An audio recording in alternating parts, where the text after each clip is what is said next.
So what's up guys, ito yung ating mga ginagawa ngayon na mga kulungan. Sa mga gustong magpagawa ng kulungan ng manok, kulungan ng kalapati, ay ayan, nakikita nyo naman natin yung ating mga gawa. Pwede kayong mag-PM sa atin at pwede kayong magpagawa.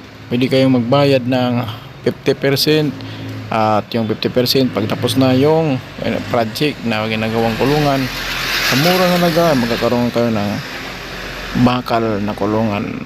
So mga gustong magpagawa ng kulungan, sa kulungan ng manok, kulungan ng kalapati, mag-PM lang dito sa ating page.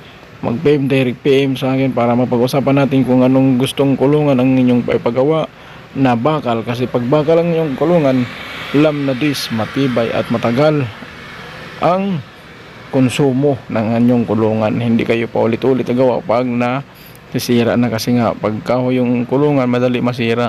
Pag bakal, alam nyo na, matibay. Ayan pala yung pinapakita ko sa atin, yung release door ng ating ginawang kulungan. Diyan pwede padaan yung ating pagpatuka sa ating mga alaga. Sa mga gusto magpagawa, mag-PM lang dito sa ating page.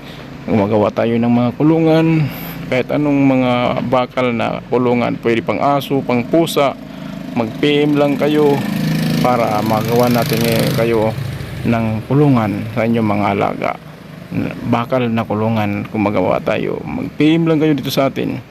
Huwag nang magatubili, sa murang halaga ay magkakaroon kayo ng kulungan na bakal sa murang halaga. At pwede pa 50% down payment sa pagpagawa, tapos pagkatapos 50% pag tapos na yung kulungan na ginagawa.